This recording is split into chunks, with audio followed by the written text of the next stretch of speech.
সকালবেলার নরম আলোয় ঘুম ভাঙে গ্রামটার। দূরে হালকা কুয়াশা, কাছেই সবজি ক্ষেতের ভেজা মাটি। মনে হয় টাটকা সবুজের ঘ্রাণ ভেসে আসছে বাতাসে। জমির কিনারে হাঁটছেন এক কৃষক, হাতে ছোট বালতি আর পাশে হলুদ ফাঁদ। পাবনার এই জমিগুলোয় এখন আর নেই বিষের ভয়, নেই রাসায়নিকের গন্ধ, বরং নতুন আশার গল্প বয়ে আনছে বিষমুক্ত সবজি চাষ। ছোট গ্রাম, কয়েকজন চাষি, তাদের স্বপ্নের বিস্তার যেন ছড়িয়ে পড়ছে চেনা মাঠ পেরিয়ে অনেক দূর। এর উপরে বসার পর ফলটাকে মশা যেরকম হুল ফুটায় ওরকম হুল দিয়ে নষ্ট করে ফেলায়, এর কারণে ফল লাল হয়, পচে যায়, নষ্ট হয়। এর কারণে ওইটা আমরা ব্যবহার করি। হ্যাঁ, এটাতে অনেক উপকার হয়।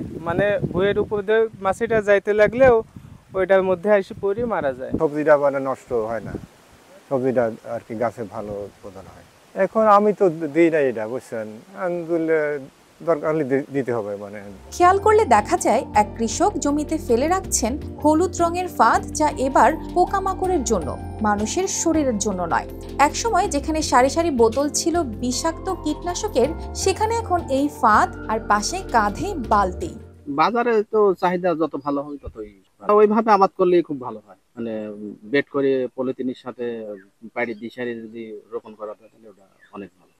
আমি গত বছর দিয়েছিলাম, ওই তাবিজটা ঝুলায় দিলি পরে ওই সম্পূর্ণ পোকা এসে পড়ে যায়।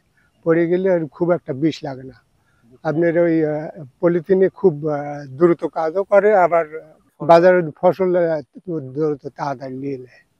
এখন 2500 2200 এরকম। মরিয়ম ও তার স্বামী এই গ্রামের নতুন স্বপ্নদ্রষ্টা।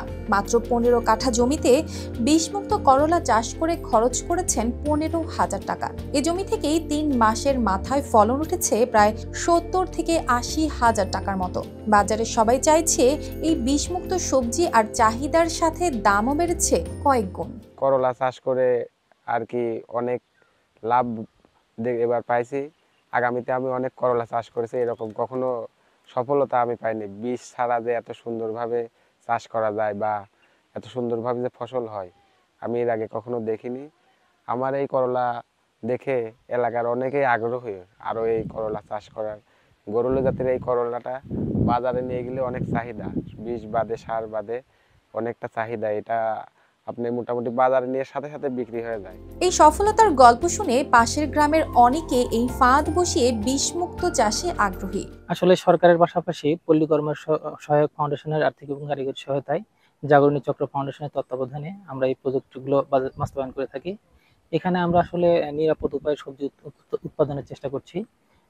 এখানে এই যে লতানো জাতীয় যে সবজিগুলো আছে, এখানে প্রধান যে সমস্যাটা হয় সেটা হচ্ছে ফল ছিদ্রকারী পোকা, অর্থাৎ কিউকারবিট ফ্রুট ফ্লাই যেটাকে বলে। এটাকে দমন করার জন্য আমরা ফেরোমন ফাঁদ স্থাপন করেছি। এতে বাড়তি কীটনাশকের ব্যবহার করার প্রয়োজন হচ্ছে না। এছাড়া মাছি পোকা এবং জাপ পোকা দমন করার জন্য আমরা হলুদ ফাঁদ লাগিয়েছি। এতে বাড়তি কীটনাশকের প্রয়োজন হচ্ছে না। এতে উৎপাদিত ফসলটা একদিকে যেমন স্বাস্থ্যকর হচ্ছে, এই স্বাস্থ্যকর ফসলটাই অর্থাৎ বিষমুক্ত ফসলটাই আমরা ভোক্তার কাছে পৌঁছাতে পারছি। এখন এই গ্রামের মানুষ জানে বিষ নয়, নিরাপদ খাবারই জীবন বাঁচায়। আর যদি সারা দেশের কৃষক এমনভাবে বিষমুক্ত সবজি চাষ করতে পারেন, তাহলে একটা সময় আসবে যেখানে শিশু থেকে বৃদ্ধ সবাই খাবে নিরাপদ সবজি, থাকবে সুস্থ ও প্রাণবন্ত। News desk, RTV।